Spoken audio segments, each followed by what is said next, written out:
You're welcome along to the Maroon and White pod. So it's another victory for Galway over Donegal yesterday in a windy Pier Stadium. They came out on top 21 points to 14. And I'm joined by Tommy Rooney to look back on the game. Tommy, first off, conditions were fairly challenging yesterday for both teams in Pier Stadium. Yeah, that wind was something else, Paul. Even Sean Patton, who managed to kind of beat the wind once or twice with a couple of kickouts. He had one kickout that went up in the air, and I think he nearly pushed it too hard, and Donegal hand got to it, and it ended up in the corner by a sideline on a Galway attack. So it ended up back in the 21. And then we had a Conor Flaherty getting turned over once in the first half. And I don't know if you remember that moment where Donegal defender tried to kick it Yeah. and it ended up going 30 yards behind them. So the wind really was something else. But the wind was there for both teams. And I have to say, Jesus, Galway played the conditions incredibly well in both halves. It is the thing going into the game, a lot of people had Donegal as favourites. Then we see the teams before the game. Galway obviously with Paul Connor and John Daly out. Donegal rest a lot of the heavy hitters yesterday. So hard in one sense to read into it, but when you consider Galway racking up 21 points and the form Donegal are in, it is an impressive victory. Yeah, I think in these league campaigns and these league games, you got to just take from it what you can, right? So the positives, you don't get too excited. The negatives, you don't get too down about it.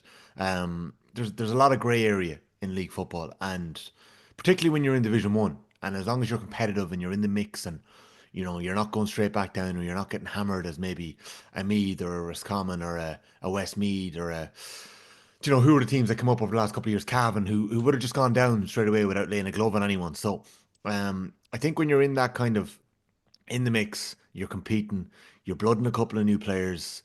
Some of your other boys are finding form that have maybe struggled over the last couple of years. We mentioned the former Shane Walsh off air there. Sean Kelly as well as somebody else who seems like he has finally had a little bit of run, little bit of a run without having a niggle or the calf at him or the hamstring or whatever it could be pulling them back. So they're the big positives for Galway. And like yesterday, to be honest, I kind of felt Galway would win it at the weekend. We're doing our predictions on the football pod at the minute, and I'm tearing away ahead of the lads. I think I'm one point ahead of the boys, but I was fairly confident in backing Galway this week.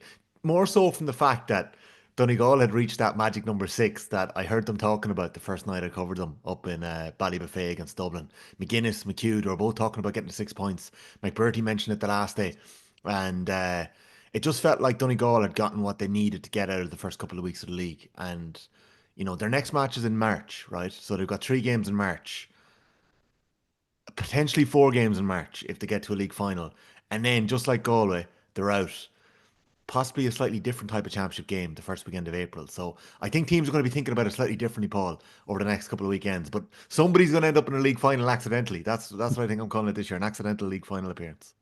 Yeah, the game that no one wants to be in some sense. But Galway will be fine. Galway could play their yeah, third string team in a league final and they get away with it. And the rest of the boys can hop on a flight. They're going to, is it New York this year? New York this year, yeah, yeah. Yeah. So you could send the first 26 over to New York early and then because you've got good depth. You got good depth building there. You just mentioned depth there, and it's a question that came in from a listener, Garage McCann, straight away. Uh, and his question was, do you think Galway have the best depth out of everyone at the minute? Well, that's a very wide-ranging question. What's his name? Garage McCann. Garrod. It's a good Yeah. question. I'm not going to name my colours to the mast here, but Galway do have unbelievable depth. Like what I've been kind of doing, covering league games over the last couple of weekends. I've been taking the team that's been given to us in the releases maybe on the Friday night or the Saturday night. They're full of lies, right?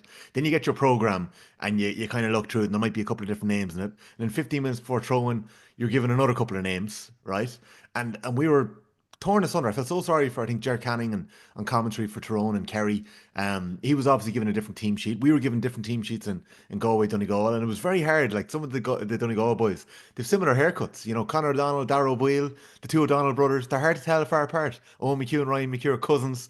So for part of that first half, with the conditions and the madness of the 2 pointers, you're nearly trying to figure out who on earth was playing for Donegal. So in terms of depth, I think Galway is a little bit more obvious because we've become accustomed to a lot of these boys over the last 12 months, given the injury crisis you had last year. But sorry, a bit of a tangent there. What I've been doing before these league games is trying to compare the team that's been selected with what I reckon is the strongest possible 15. And Garode, I struggled to pick Galway's strongest possible 15 before the weekend. Just say you had everyone back.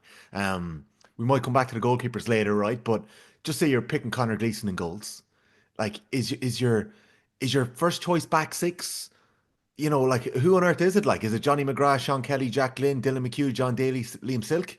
Like, I don't know. Like is Daniel O'Flaherty getting in there? Is Yeah. is Kieran Malloy getting in there? Is Sean Fitzgerald starting in there? Like that is a fairly decent defensive nine, and I'm sure I'm missing a couple of boys as well. Your midfield, are you going with Paul Conroy and John Maher? Is Cian Hernan earning his way in there? Is another St James's boy Sam O'Neill going to make his way into that middle third?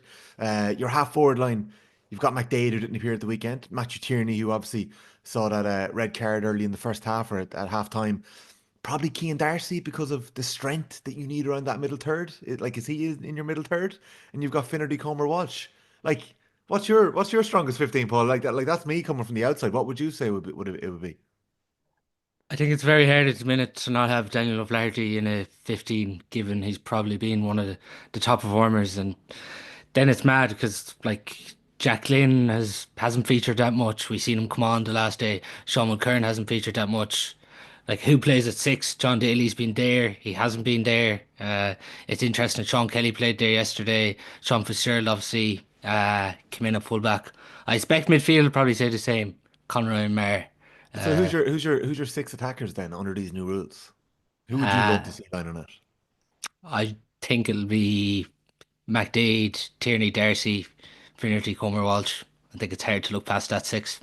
Yeah, yeah, and it's a good six. Yeah. It's a good six. And just out of interest, like who has kind of caught the eye from like you're covering Galway every week. Who's caught the eye in terms of like I know Killian O'Kern is racking up nice scores and Sam O'Neill's been given quite a few chances. Like David Neary there from Mayo.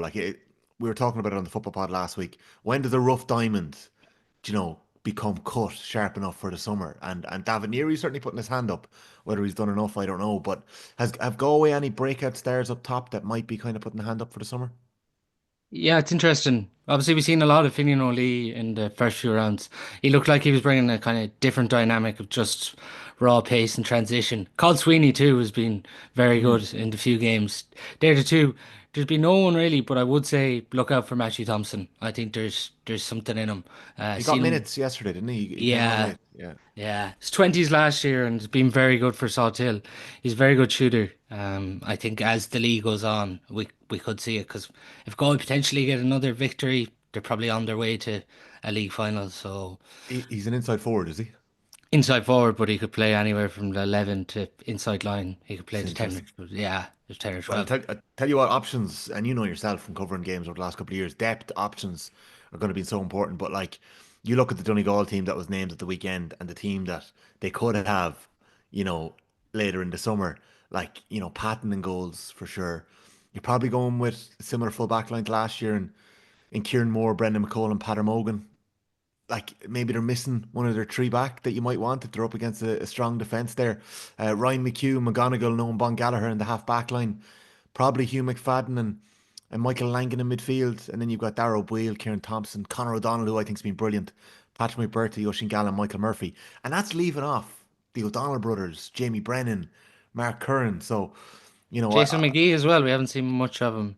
we haven't Uh, seen any of McGee since the Yeah, story came out that he's transferring clubs. So whether there's an injury there or what's going on, I don't know. But there's a lot of quality there and a couple of other younger lads. Finbar Rorty, I never mentioned him. Sorry, yeah. he'll surely be starting in that team. So you know, Rorty for me has been an absolute brilliant breakout star and exactly what Donegal need in that defence. So talk about depth. Donegal definitely have it. Galway definitely have it. But it's about constantly developing it now over the next couple of weeks. And I have a feeling both of those teams, given where they're at, Galway on 7 points, Donegal on six, they'll both be kind of, you know, spreading the love a little bit over the next couple of weekends. On Galway's first half performance with the breeze and everything, it can be hard to nearly manage that breeze because you can particularly just say shoot from anywhere with the wind behind you. But it was very impressive the manner they went about it in the first half. I was very impressed. And, Shane, I was speaking to Shane Walsh and Johnny McGrath after the game, and I think they both mentioned it that poor Joyce from the huddle said to go for it, to back yourself with the wind. And that's smart on two counts, right? Because yes, you've got the aid of a massive breeze behind you. but also kickouts. And we know that like the games intelligence unit that is being, is going to be a cornerstone now of the association, hopefully going forward, have given us live data of the first three rounds of the league. And we know that 80% of kickouts are going long. And we know that the majority of them are being contested as well. So throw the wind into account there. And we spoke about Patton's difficulties earlier on. Kicking a wide was nearly like a score for Galway because they were keeping the ball down that end. What's that end of Salt Hill called? That's probably the black. That's not the Blackrock end, is it, or is it the other end? I never know the ends in Salt Hill, but they were, the one that they were shooting into in the first half. Probably the town end or whatever you might call it. But like sending the ball dead on that side was brilliant, and Galway took 13 efforts for two Mm, pointers. Right now, this is radical. This is radical stuff in comparison to a game potentially last year. Even with the win last year, you'd be turning down those chances. yeah. Galway were even turning down 1 point efforts to go back outside, and that was smart. And I think that's probably a template for a day as mad as that in terms of the conditions, right? And we're going to get a few of them every couple of years or every year. So there'd be a couple of days where it's that obvious. A couple of weekends maybe in the league where the wind is that stark. And Galway definitely put the foot down. Now, I'll be honest. I wasn't sure that they had enough on the scoreboard in the first half because, Yeah. I've covered a couple of games this year with mad swings and I was sitting there at halftime going, Jesus, like, are Donegal going to be able to rack it up, especially when they're bringing on Thompson, bringing on a couple of more shooters off the bench. The O'Donnell, Shane O'Donnell, I think Niall O'Donnell come on as well at halftime. You were thinking, okay, Donegal are going to go for it here, but Jesus, Galway's ravenous tackling and their work rate was exceptional across the board as well. They had a number of brilliant turnovers early in the second half, and that kind of put the foot in the throat. Thought the fourth point in the lead up to it, where John Mayer gets a proper hit on one of the Donegal defenders, they eventually turn the ball over. He does well not to pick it up off the ground. He keeps it in his hands and he gets it off to for Matthew Tierney's point, the fourth point. Oh yes, yeah, yeah, Yeah, that just kind of set the tone for me. brilliant, yeah. But sure, Maher, like what a gem of a footballer, like you've really kind of I briefly mentioned polish and rough diamonds earlier on. Like there's one for you like that, a fella who could have fallen by the wayside. I know we're all accustomed to a story by this side, but that's somebody who could have gone into a county panel, had his chance, missed out, gone off and lived life in Australia or gone to Dublin and started a job doing something else and kind of fell away from intercounty football. And I'm sure there's that story has happened 100 times over the last decade, and it always will. But what what Galway have there in Maher, and like we played a couple of challenges in down here in Clare in terms of getting used to the new rules already, and Jesus, I'm telling you, Paul, the physicality in midfield, even in challenge games, like you can already feel the difference because you're constantly competing for kickouts. The ball is constantly on the move. You're constantly on the move. There's no room for a breath. There's hits happening left, right, and centre. And I can only imagine what it's like at intercounty level. And you've got a fella here who's perfectly built for it. He's robust. He can take the hits. He can hit the ground. He can roll. He can get back up. He can make turnovers. He can make tackles, get the hits in. He can compete in the air. He can wing the ball clean, win at 30, and he can kick a point like he showed against the Wind in the second half, which probably just summed up how good Galway were. And we'll get to Shane Walsh, right? But Shane Walsh's second half performance was like I was more impressed with the second half performance than his first half performance because I know he can do that in the first half. But the second half performance, like the way he led the line when you were down to 13 men or 14 men, and the way he kind of orchestrated the attack and he kicked points against the Wind, like brilliant stuff. It's so refreshing to hear him say that he's back to the game he loved as well. When he said that yesterday after the game, it's just brilliant to hear, particularly from a forward because we all know the way the game was over the last few years. Ah, sure, isn't that class to hear? Like that's what you want. That like to me, like right, there's stats, okay, that we're going to get now, right? We're going to get a physical data report this week. We're going to see the impact it's having. You know, there's the general engagement in the crowd that's a little bit harder to measure, but like that has gone through the roof. Then there's like the different levels of excitement or the different levels of interest from people who are possibly on the outside. Like I've had a lot of people, maybe my mum asking me, what did the referee do that for the other day? And she's getting into it a little bit now in terms of she's a big Rossi, like so she was upset with me tipping the Rossies for the All Ireland and me going and beating them then a few days later. So no, I didn't actually tip for the All Ireland. I said they had the forwards to be in contention. I may have tipped them for Connacht, but we'll come back to that later. Um, but yeah, like I just think hearing one of the best footballers in the country say what he's saying Shane Walsh said similar. I caught up with or David Clifford said similar on TG Carr. I caught up with Sean Bugler last week, and you can just feel the energy off these lads. You know, they're enthused by this. You know, Ryan McHugh was the same, even though he's talking about being fitter than he's ever been, and that's one of the fittest footballers in the country. They're excited, they're enthused, they're engaged, they're interested. I just think, like, we're in a period at the minute where people are, engaged in it, and maybe we're giving off about certain stuff, and we're picking out faults, and we're finding little issues here and there, and they're going to be ironed out. They will be ironed out. But I just think we're in such an amazing place now with Gaelic football, where change is possible, and we're in the middle of it.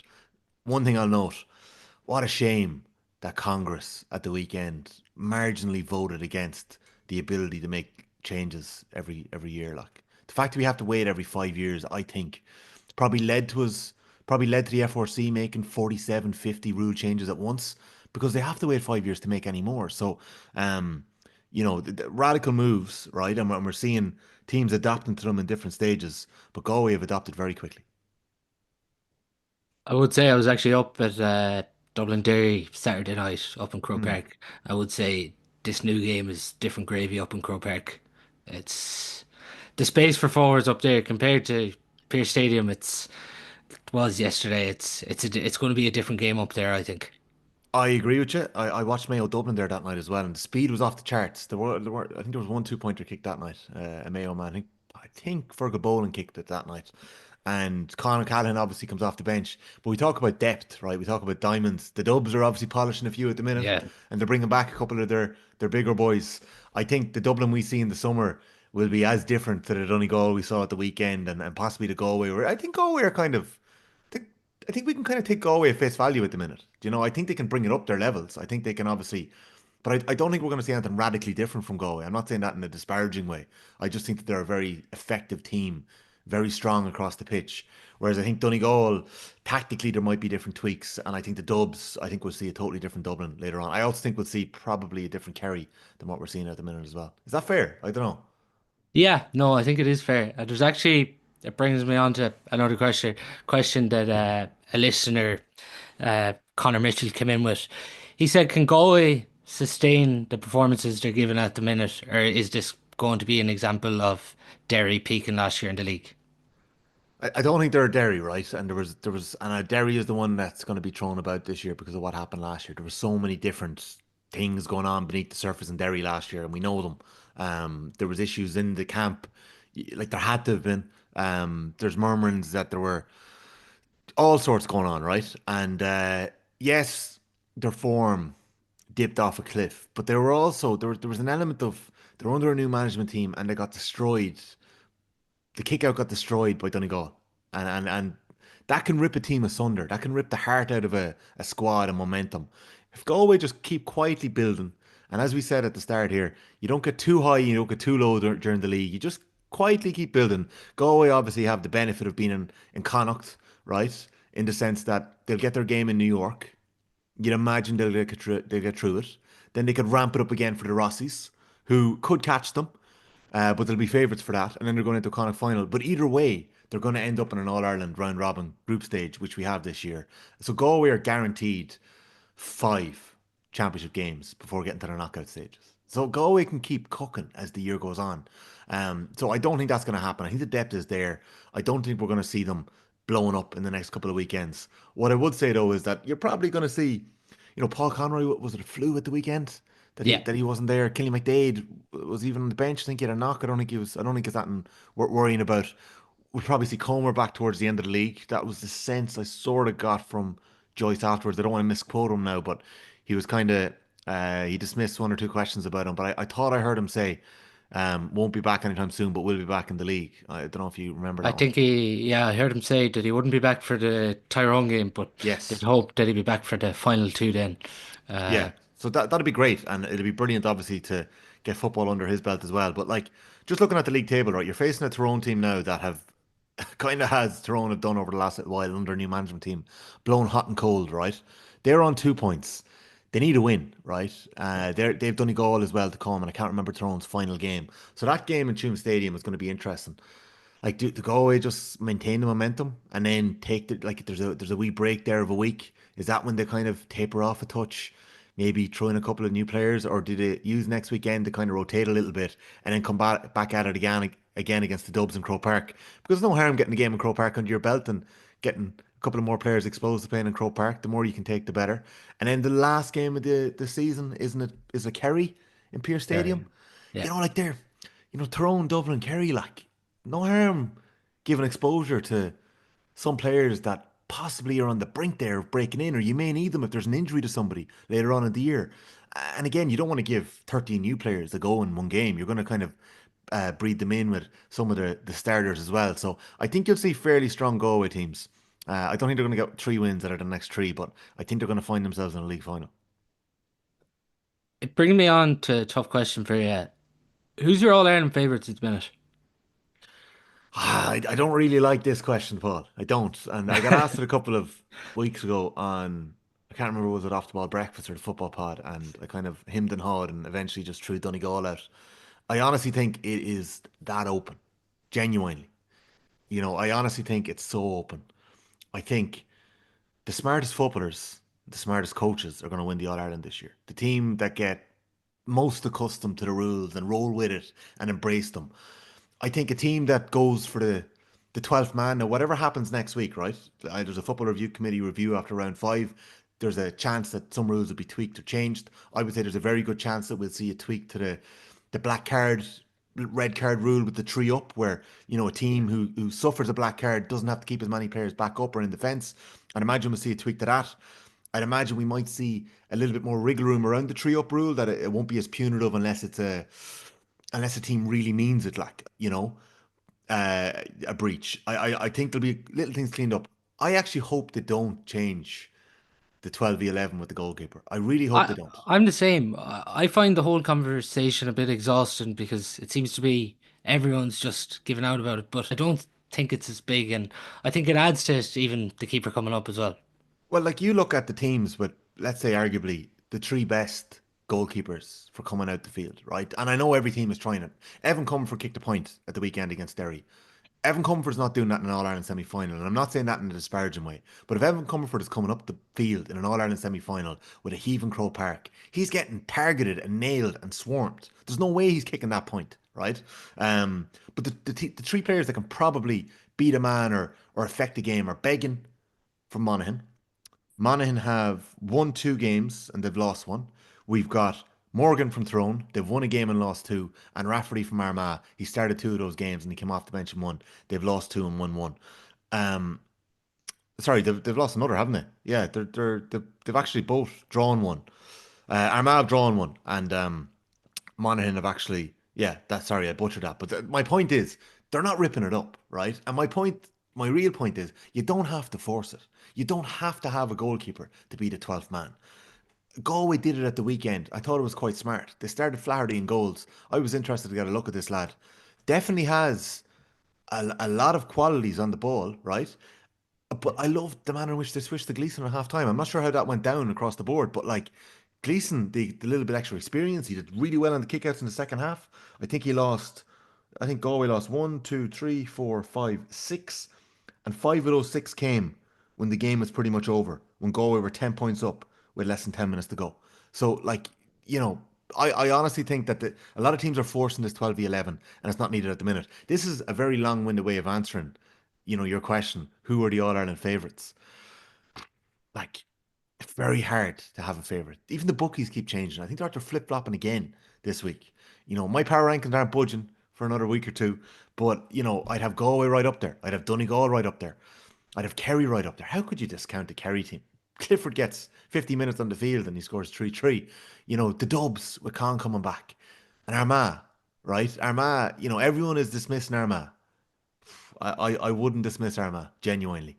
And then, you've got Mayo, you've got Derry, you've got Tyrone, and you've got Roscommon who are talking about having the forwards to win All Ireland. And whether they've got the defenders, the midfielders, the goalkeepers, the coaches to do that, they very well might. Like, I think that Roscommon could honestly cause serious bother to Galway in the Connacht Championship this year and put themselves in contention again in an All Ireland quarter final, where if they properly went for it, maybe if it was under the new rules, maybe they might have beaten Armagh last year in the All Ireland quarter final.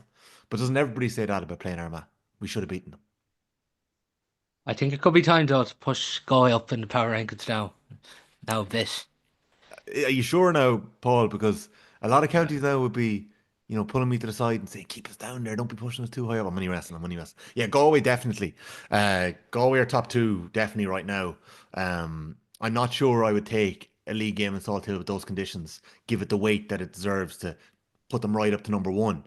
But they're in a really good position, Paul, and I don't think Porrick Joyce will be worrying about the power rankings at the moment. Just on it, you mentioned Conor Flaherty coming in. He didn't play at all last year. The previous year, wasn't actually involved in the panel. Would have spent the summer out in America, but came in. Do you see him as an option that could potentially add and join to the Galway attack? Because it was another question that came in because in the first half looked really controlled, and we've all seen Conor Flaherty actually play outfield for his club, Clare Galway, in the past as well. Where does he play outfield? Is he in the forward line? Full forward. Okay. Yeah. Um, I think Connor started that game with the backing of the coaching team to go out and go make an impression, and I think he did make an impression. He was a little trigger happy, which wasn't a bad thing, right? He dropped the shot short, which I think ended up coming to a 45, which Shane Walsh very intelligently played quickly to turn a 1 point score into a Yeah. 2 point score, but he dropped that wide. So you could just see the thinking in the Galway team very early on in the game. That was a couple of minutes in. Then he kicks your third 2 pointer, which was a super score from 55 yards out. Nice strike, set himself really well.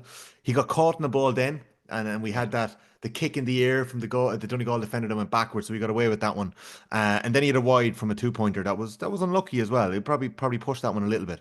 I liked his kickouts. I thought there was a nice trajectory and an angle to them.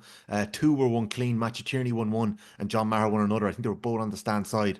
But he didn't get many other didn't get much more of a look at him, Paul. And like Conor Flaherty's a fella I've been hearing a lot about, from listening to yourself and Morris Brosnan over the last couple of years. And he's somebody I would have noticed on the panel. And, there's always so much talk about Conor Gleeson. But I'm telling you, like, what Gleeson gave you last year in terms of that Connacht final and the performances throughout the year, you can tell that Porrick Joyce has huge stock in what Conor Gleeson is bringing to the table. And that experience that ability in goals, right, is huge. And I think it's phenomenal for you to have an option that if you need it, you go for it. And some of the Donegal journalists, I can't remember exactly who it was. We had a 10-minute chat with Jim McGuinness afterwards, and somebody said, "Did you think about putting forward in goals, Jim, when you were chasing the game?"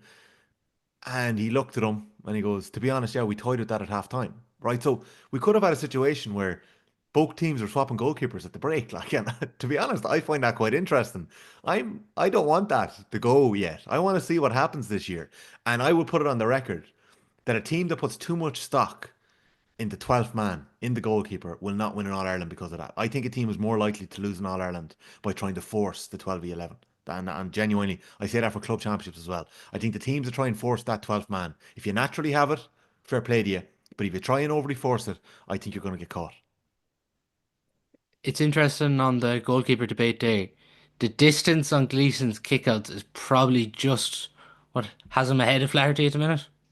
Yeah, and I didn't do this on the record with Connor, so I hope he doesn't mind me mentioning it, but I may as well mention it again because I mentioned it on breakfast this morning. But he was walking by me in the tunnel, and I just said, "Jesus, what was that wind like to deal with in the second half?" And he goes, "Oh, I took a few warm up kickouts, and I hit them as hard as I could." And I clicked with me, don't nail them. Don't hit them as hard as you possibly can because the wind is only going to do damage to your kickouts there. So he actually more caressed them out. And you could see that in the second half. He had a little bit more control and he got a little bit more joy than Patton would have gotten in the first half. So thought that was interesting to hear from him. So what do you think of Joyce's answer when I asked him about it? Yeah, it was interesting. I heard him obviously referenced then about Connor's distance on the kickouts, Yeah. and then he talks about Connor Flaherty actually saying it to him that if you want to bring on Connor Gleeson, that was an interesting dynamic with it I as think that well. just shows the health of the dressing room there. That that Yeah. that's that that's there in the Galway squad. And if I was a Galway supporter, I would be really, really enthused to hear that. And that's brilliant to have that option, to have that backup, to have that wild card if you want to take it. And I'm sure we might see Connor a bit more Connor Flaherty over the next couple of weekends as well. Yeah, I think it'd be no harm to see him in the next 2 or 3 weekends again He because got three kickouts, Paul. That's all yeah. he got. Three kickouts in Yeah. the first half. But he obviously got on a lot of ball and was involved out the play, which is probably the primary reason for having him on the field. On the overall context of the victory, Three big positives for me, anyways, was Shane Walsh back to his best. Sean Kelly looks like he's on the way back to his best as well. And Rob Finnerty getting through a game, obviously, after going off injured in the All Ireland final last year. Yeah, great to see Finnerty. I thought that first half, the points sorry in the first half, the one pointer he kicked, it probably hurt his soul a little bit that he kicked a one pointer when you were chasing two pointers. But I thought it was classic Rob Finnerty. He's showing really well. The ball is kicked, he slips, he slides, the defender goes down with him, he recovers. He's just got this elasticity in his body that he can just move and turn with the ball and swings over a butte into the goals. And I'm sure he's done plenty in Salthill over the years. So like great to see Rob Finnerty. I think this fella is going to have a big year. I think, it was such a shame the manner in which he started that All Ireland final. And I was speaking to him in the weeks in the build up to it, and I got a sense off him that he was in a really good place in his head, with his feet, with his form, and I was sickened for him really to go off in that game. So I'd be excited to see what Rob Finnerty will do this year, and Shane Walsh as well. Like glorious stuff, just glorious stuff.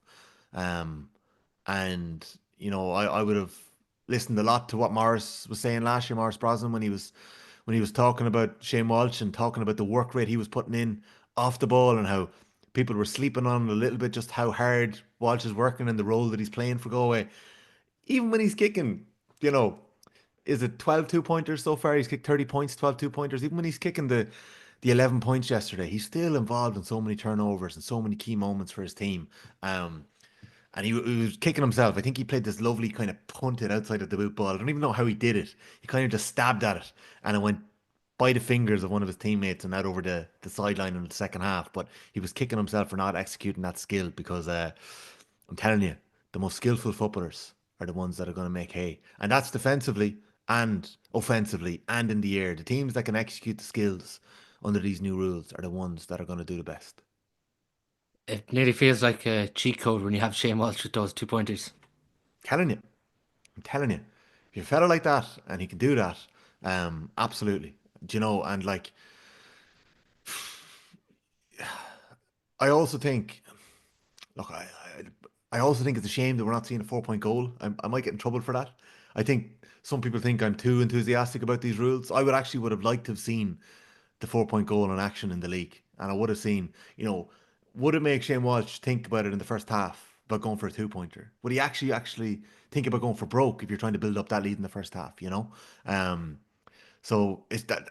And look, maybe it was too much at once going for the 4 pointer. Maybe it's something we come back to after 5 years at a 2 pointer. We say, you know what, goals are marginally down over the last 5 years. We'd love to bring that skill back into it. I I just hope to keep that 2 points 2 point arc because I think it's a doozy. On Sean Kelly as well, like no luck with injuries over the last few years. References after the game that he's put in a really good preseason and it's beginning to stand to him. But even tackling wise yesterday and going forward, he did look really good yesterday, I must say. Yeah, good early signs, Paul. I put it that way to you. Joyce is obviously not going to let him away with missing that goal chance in the second half, which probably would have put the game to bed very early. But I think when Sean Kelly is moving the way he can move, he is one of the most important footballers in the country. He is so important to what Galway can do, and he can bring you on to a level that you can't reach without him.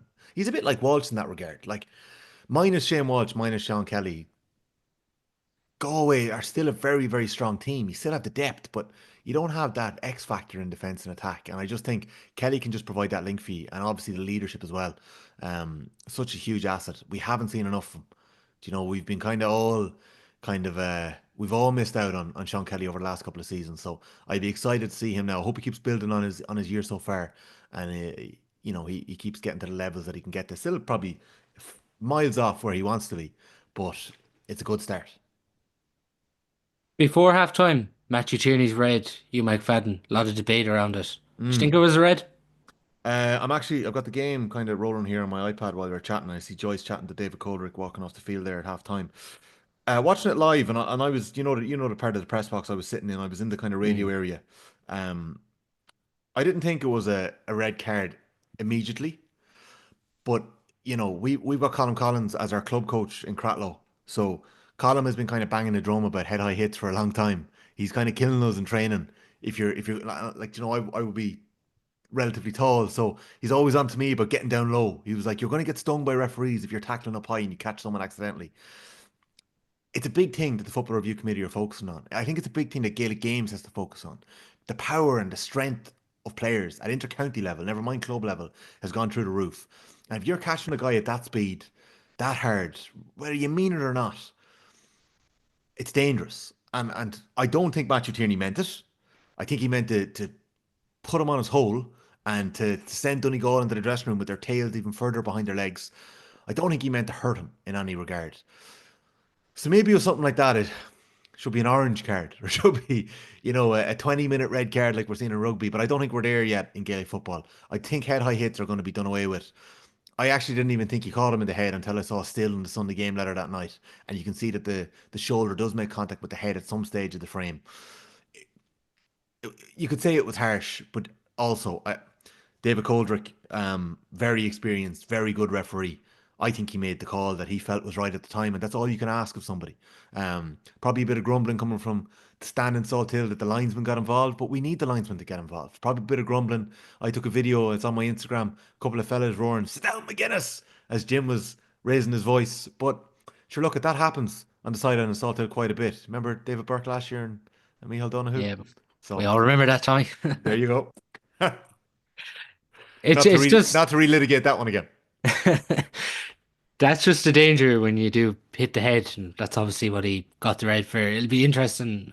They obviously said yesterday that they're going to look into it, and they could potentially appeal it as well for Yeah, next I, weekend. I'd say they're appeal. I'd say they will try and appeal it, and I'm just looking at it again here, Paul. Like, I don't think he means it, as I said. So Mm. that might be a mitigating factor.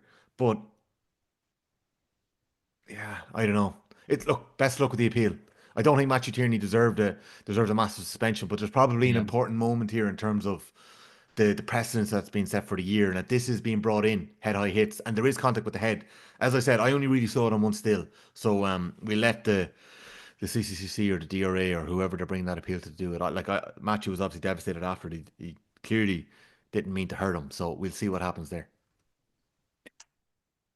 Final word on the second half. Galway control it for most of it. Didn't really look like any stage like they were going to lose the game. No, didn't look like it at all. Oisin Gallen kicks it 2 point wide with Donegal's first attack. Kelly misses that goal chance straight after it, and you're already thinking, Jesus, maybe Galway needed that. Oh, and then O'Wheel nails a couple of 2 pointers in the next couple of minutes. But Donegal just, we're reading too much into how flat and poor Donegal were.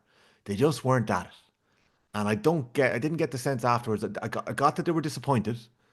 Um, I don't think they were coming down the road all guns blazing for the win. That it was a massive moment in their year. So I'd imagine they were disappointed, but there was a flatness about them. They didn't have the same gusto going for those 2 pointers. They didn't have the same nearly energy trying to create them. But maybe that's just Galway and how well they've created them. 22 pointers Galway have kicked. More than anyone. More than double anyone else in Division 1. Armagh are the nearest, I think, with 8. And there's another county on 8. And then in Division 2, you've got Down and Cavan on 16. So it's clearly something that Galway have targeted. And it's paying off for them. It really is. Donegal, Tyrone, Armagh have all kicked 8 2 pointers. Donegal or Galway have kicked 20. So I thought that second half was really, really impressive. Used the ball through the hands really well. Again, I do think McGuinness has a point. When you're given a red card, there should be more of a punishment on the field. You should feel it. You should suffer Yeah. it. When you're given a black card and you're down to 13, we saw it in the Tyrone Kerry game. Kerry down to 13 for a spell. I think Kerry ended up breaking even, meeting down a couple of weeks ago. They brought the goalkeeper up and used Harry Hogan 10 times in a 4 minute spell as they kept the ball and got a shot off and nearly got a 2 pointer to end that black card spell for Ronan Jones. So I'd imagine the FRC they're meeting this week. I think they're meeting later this week on Friday. They'll sit down. They're doing the review and they'll probably debate a couple of rules. And I'd imagine by the end of it there'll be a couple of things ironed out. And I feel like this one will be up there. This 13, this three up.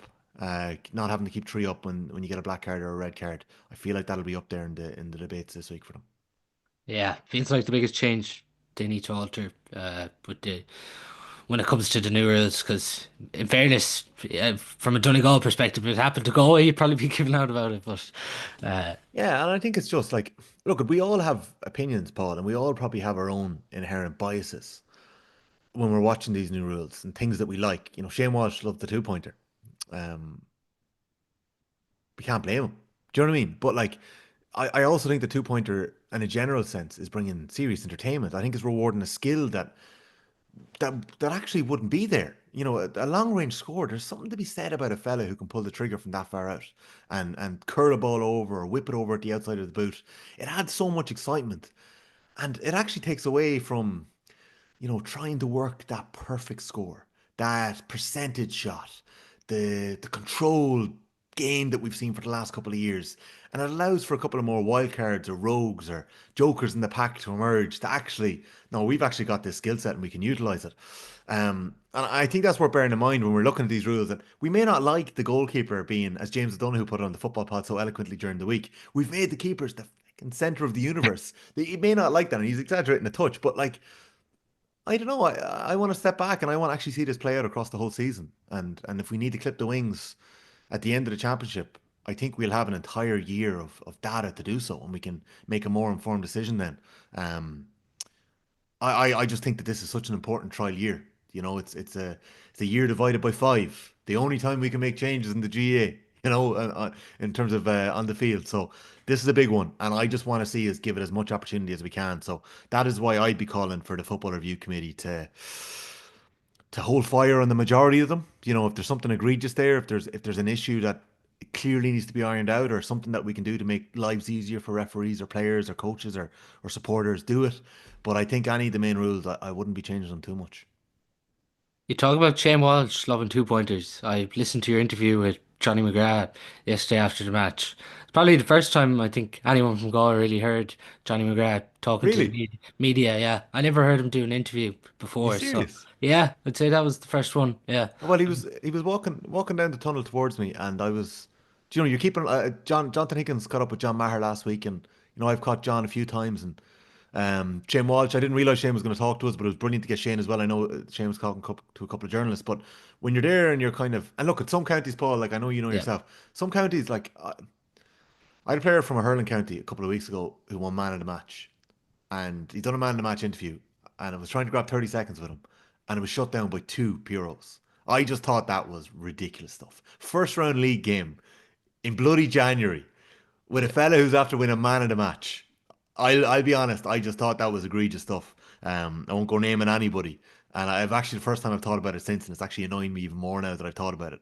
But go with the weekend, you're there and you're trying to pick out a fella who can give you something different, or maybe somebody you haven't heard from before and might be able to bring an interesting perspective on it. And to be honest with you, I'm putting a big focus on it this year, trying to talk to players because it's changing for players in the field, and they're the ones that can give us the best feedback. So I just saw Johnny walking up the tunnel towards me, and said, "Johnny, well done. Any chance of a minute?" Don't bother. 100%. Did 2 minutes at me, and then some of the chaps behind me. I know Frank Roach from the Indo was there, and I'm not sure was Morris there as well. Jason Burr from the Sun. Johnny just walked over to them and did 2 minutes to them as well. No harm done. Like, what's there to fear? And it's actually great for him, do you know, because Johnny McGrath is somebody who gets talked about a lot in Galway circles, and he gets every so often it gets thrown out. What a great man marker!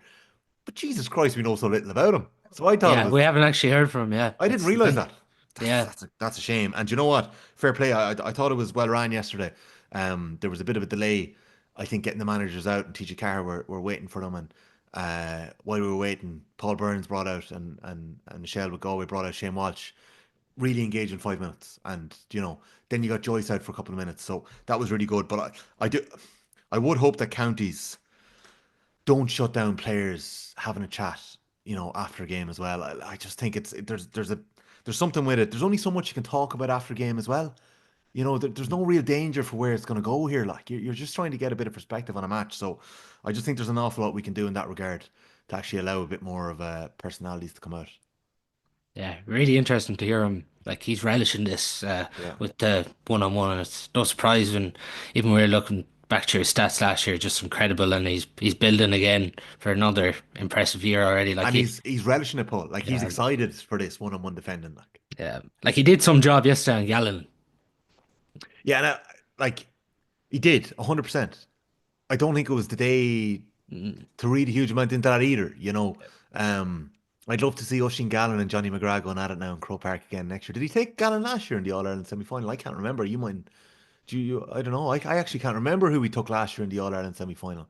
But who does Johnny McGrath take this year if he's facing a full forward line of Patrick McBurty, Oisin Gallen, and Michael Murphy in an All Ireland semi final? Or maybe two of the O'Donnells in there, you know? Like yeah, it's going to be. I think we're in for a treat this year in the Gaelic Football Championship. just obviously coming up then this weekend, Galway play their annual game that they play. Well, most years they've had a game always in Tuam Stadium, but they didn't last year, but they have one now this year, and it's 1:45 on Sunday against Tyrone. We seen with Tyrone, the Errigal boys came back onto the bench, and Derek Hanfin Mm. obviously plays yesterday. Tyrone are going to come to Tuam hunting for points this weekend.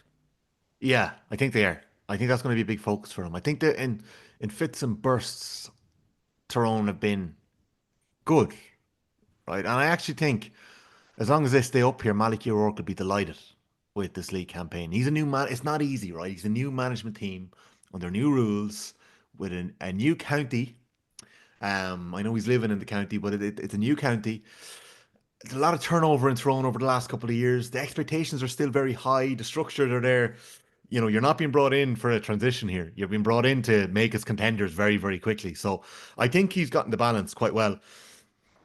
They probably would have liked another win by this stage, 4 games in, but they're not in a bad position. And I think they'll be, if they get a win in Tuam Stadium against Galway, I think they'll be delighted. Yes, Darragh Canavan comes off the bench, 1-4. Rory Canavan comes on. Doesn't score, but it's involved in a bit of play. Top Mac Bradley was sharp. Better days will suit him. Better pitches will suit him as well. Oh, McElhone got very involved, and I think this fella is going to grow as the year goes on.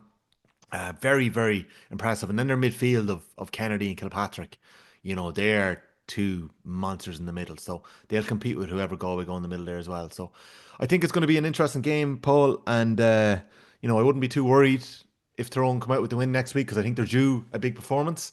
I don't know if I'd be picking them in the pod picks if we're doing it on the football pod, but The thing I don't is, know. though, isn't it? Yeah, it's a tricky one. Galway's record over Ulster teams is so impressive under Poor Choice. Like you have to go back quite a while for when they last lost to an Ulster team. They really do have the upper hand on them, whatever it is. Yeah, didn't actually think about that one. Yeah. That's It's, that's local. That's good local knowledge for you there. I hadn't actually considered that one. yeah, it's impressive. Just on it because every guest we've had on the podcast has been of the view that Galway should go after the league title, particularly after what happened in the last 3 years, losing two All Ireland finals. Are you along the view that Galway should be going all out for this league title, like win on Sunday on to 9 points, and it's looking fairly likely they'll be there? I don't think they have an option, Paul. I think they've ended up in that position, and I do think like Porrick Joyce is a competitive animal. Like, there's a backroom team there full of winners, and a backroom team there that are keen to put down a marker as well.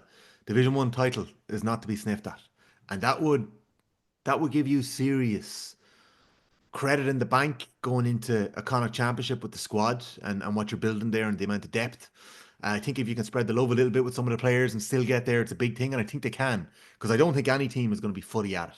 Even the Dublin team, if you meet the Dubs, and I reckon it could be the Galway and Dublin in our league final, even if you meet the Dubs in Croke Park, I'm not sure it's going to be the Dublin team we would see 2 months later in June or July. So I think it's there for Galway, and I don't think they'd have to do too much different to actually go for it. And in saying that, I wouldn't be surprised if Tyrone come down to Tuam and put it up to you this weekend as well. Yeah, interesting times ahead. Tommy, thanks a million for coming on to this week's podcast. Great to have you on and keep up the great work with the Football Pod. Likewise, Paul, keep up the great work with the pod. Lovely to be on with you, and best of luck to Galway this season.